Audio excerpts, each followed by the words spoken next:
it reminded me a little bit of kind of Sabbath, the very first part, and then obviously once the rest of it kicked in, it softened up a bit. But great vocals, I like that. Bit proggy actually, with all the kind of, I don't know, it was a rock riff, but there was kind of elements of, I don't know. Yeah, I'd like to hear more stuff from them. Nice. Mike? Yeah, I absolutely love Dordrecht. I think they're fantastic. For me, it's I think they're all really, really talented. Like, just every single one of them, I think, has a real talent. So to bring 5 talented people together like that, and sometimes that doesn't work out. You know, sometimes you bring loads of talented people together, and there's too much ego or whatever, and it just doesn't work. But in this case, it's worked brilliantly, and it sounds fantastic. That particular song, I absolutely love the guitar. Just as a guitarist, I'm just like, it's such a nice tone. It's such a cool riff. You're right. Diesel is kind of a bit proggy and a bit Sabbathy, and I love the Heart reference. I think Heart are fantastic. Do you know, I bought my brother a Heart album for his birthday earlier this year, and he was just like, "Who's this?" I was like, "Really?" So, come on, man. To be fair, it's an obscure one. It wasn't one of the sort of more, I can't remember any of the names of their albums now. It wasn't one with any particularly well-known tracks like Barracuda or anything on it, but yeah, he didn't say it. Anyway, sorry, I'm completely sidetracking. I love Dordrecht. I think they're brilliant, and this is a really good track. And this was released a month or two ago. Just kind of almost out the blue, really, off the back of a really good EP earlier in the year. Yeah, they're top quality, and every time they release it, they go from strength to strength. So let's hope we get some more before the year is out. Right on. So we're going to get to a few more questions here, Diesel, and then we'll wrap things up. Now, like we talked about a little bit earlier about the progression of your music and just like the direction it's going in, like just the mixtures of music. Now, with that being said, do you have a particular reason why you kind of go in that mixed music, or do you just kind of want to kind of mix a whole bunch of stuff together and just hope it sounds good? I think when I write songs, there's no actual intention, if you like, behind them. It's just how they come out. And there's all those elements that are kind of there naturally. And I'm not trying to fight them. I'm not sort of under any kind of, oh, it's got to be, that sounds a bit too country, or that's a bit people.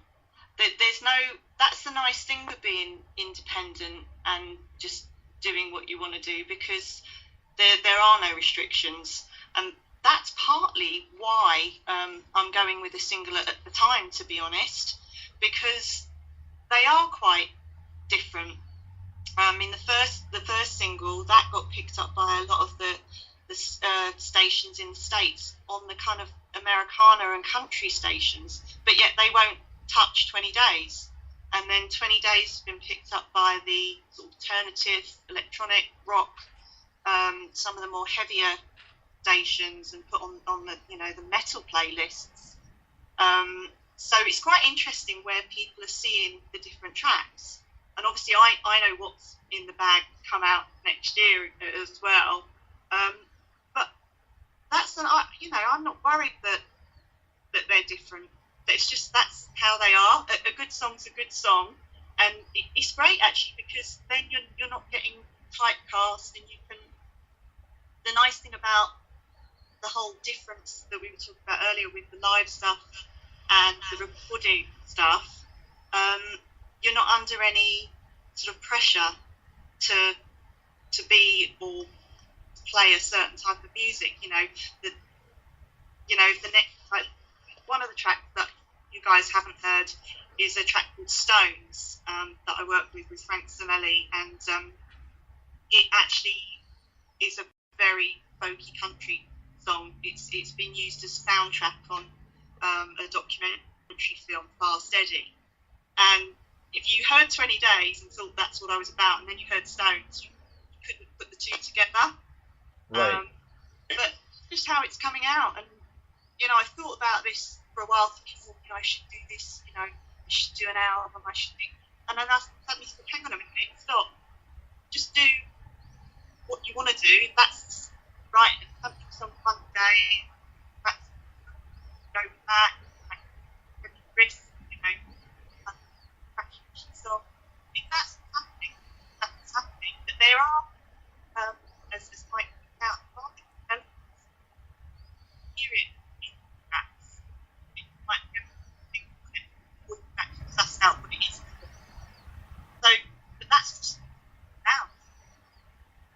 voice out. Just let it happen. Yeah. Well, Why not? I like that. I was going to ask you actually if you were planning on, doing like an EP or an album. But I think you kind of answered it. I suppose the answer is not only to put words in your mouth, but I suppose it's let's see how this journey goes with the singles, and then if there's a group that come together, do you think you might end up putting them on an EP or something like that, or is it just you don't know yet? It's really tricky because I've only got the 2 singles released so far, and I've been, as you all know, with all the kind of self-promotion and trying to get people to review it, a lot of people are like, oh, we only review albums, and you do come up against sort of things that because it's not the norm. But then if you look at the way that people listen to music now as well, with Spotify and that sort of thing, they're not, I mean, I like to buy an album because I'm old fashioned, but people just listen to tracks and on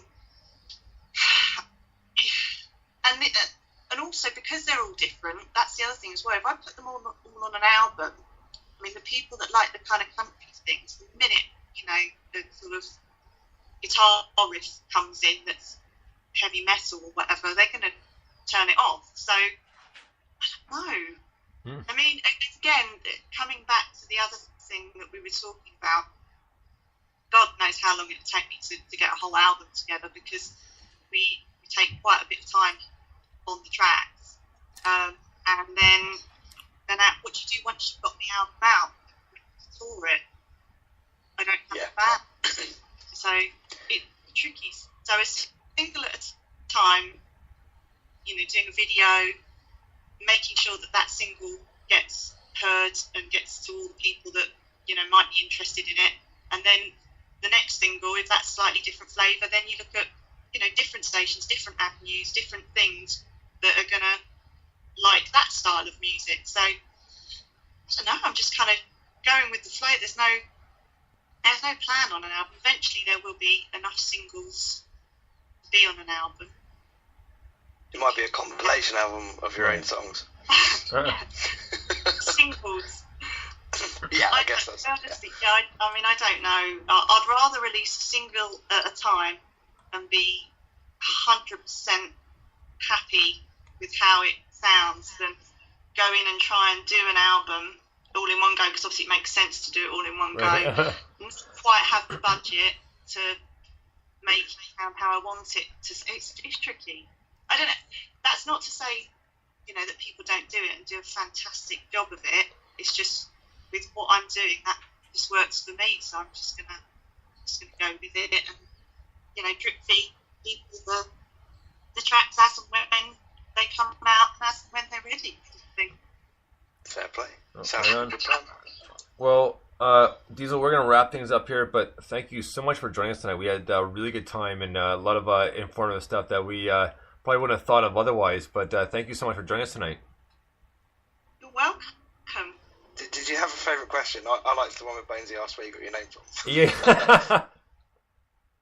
I'm just visualising slugs now. Yeah.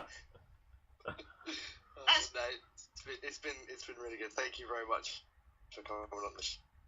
It's lovely to talk to you. I feel like I've learned loads, so I'm really happy we had this chance. Thank you. Thank you for having me. And just can I quickly say, I have got a gig. If you want to come along, Mike, am I allowed to plug my gig? Of course you are. It's my last gig for this year, and it's on the 11th of November, and it's for an all-day charity do called Clark Fest, and that's going to be at the Cavern in Rains Park, SW20, which is a great little music venue, and I'm going to be opening there, and there's 3 other fantastic bands: Sweet Leaf, Vinyl Cartel, Road Night, Shepherd Black, and so if anyone wants to see the kind of unplugged acoustic versions of the tracks, please do come along.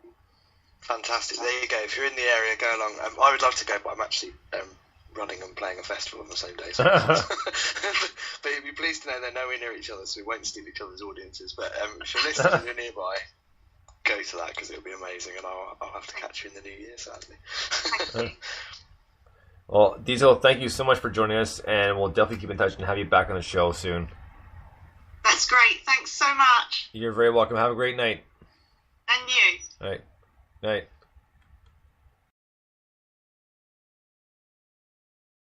Mike? Of course. Why not? You've got to be joking. Okay, hold on a sec here, guys. I'm trying to a little bit of an issue here, so it's 1 second here. Let me just give Mike a quick shout here and get him to Skype me because I had a little bit of an issue. So I can get him to Skype me right now. And then we'll get on to our next tune. If not, then we're going to shut down and restart because Skype is acting up and it's not working to my advantage right now, and I don't know why. You hear that? Just means it's not working properly. So just 1 moment here.